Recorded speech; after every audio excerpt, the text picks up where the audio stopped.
Phone করে ডেকে নিয়ে গুলি করে হত্যা করা হয়েছে। 2 মাসের শিশু সন্তানকে আগুনে পুড়িয়ে ও নিজের মাকে কুপিয়ে হত্যার অভিযোগ উঠেছে। শেওড়াপাড়ায় একটি আবাসিক হোটেলে সারা রাত আটকে রেখে এক নারীকে সংঘবদ্ধ ধর্ষণের অভিযোগ উঠেছে।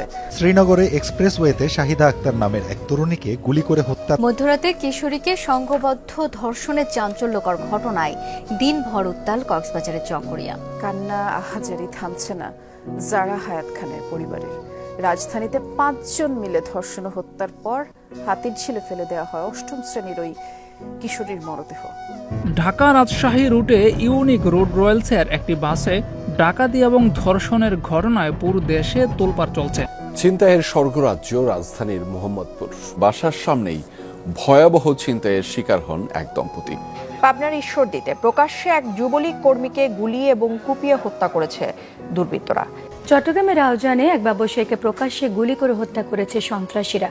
মসজিদে ঢুকে নামাজরত মুসল্লিদের উপর হামলা চালানোর অভিযোগ উঠেছে। এ ঘটনায় মসজিদের সেক্রেটারি সহ 4 জন আহত হয়েছেন। দুপক্ষের সংঘর্ষে রণক্ষেত্র খুলনা প্রকৌশল বিশ্ববিদ্যালয় কুয়েট। আহত হয়েছেন অর্ধশতাধিক। খুলনা নগরীর তেঁতুলতলা এলাকায় খুলনা বিশ্ববিদ্যালয়ের শিক্ষার্থী অর্ণব কুমার সরকারকে প্রকাশ্যে গুলি করে হত্যা করেছে দুর্বৃত্তরা। চট্টগ্রামের রাউজানের সাবেক ছাত্রদল নেতা পিয়ার মোহাম্মদ চৌধুরী বাবুকে গুলি করেছে দুর্বৃত্তরা। হাত পা বেঁধে ও চোখে মুখে টেপ মরিয়ে নৃশংসভাবে হত্যা করা সেই ব্যক্তি। নরসিংদীতে দুর্বৃত্তদের গুলিতে নিহত হুমায়ুন কবির নামে এক ছাত্রদল কর্মী। মুন্সিগঞ্জের মহাসড়কে গুলিতে নিহত নারী অন্তঃসত্ত্বা ছিলেন।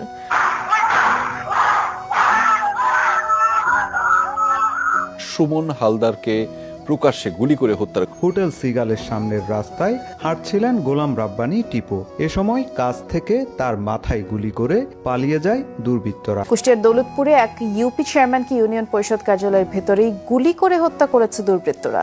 আধিপত্য বিস্তারকে কেন্দ্র করে শান্তা ইসলাম নামে এক নারীকে গুলি করে হত্যা করা হয়েছে। চট্টগ্রামে জোড়া খুনের শিকার 2 বন্ধুর পরিবারে চলছে শোকের মাতম। প্রকাশ্যে গুলি করে আফতাব উদ্দিন তাহসিন এক ছাত্রলীগ কর্মীকে হত্যা করেছে দুর্বৃত্ত। শুধু রাজধানী নয়, ছিনতাই, চাঁদাবাজি, মাদক কারবার বেড়েছে সারা দেশে।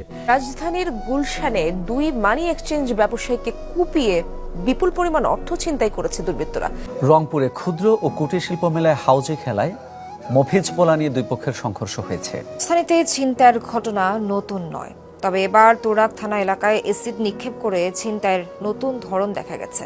এক মা ও তার 2 বছরের সন্তানকে এসিড মেরে ছিনতাইয়ের ঘটনা ঘটেছে। নারায়ণগঞ্জ বন্দরে দেওয়ানবাগ দরবার শরীফে ভাঙচুর অগ্নিসংযোগ করেছে দুর্বৃত্তরা। ঝিনাইদহের শৈলকুপায় 3 জনের গুলিবিদ্ধ মরদেহ উদ্ধার করা হয়েছে। দেখেন অস্ত্র আমাদের এই যে দেখেন আহত করছে, এই যে এই লোক আহত, এই যে অস্ত্র।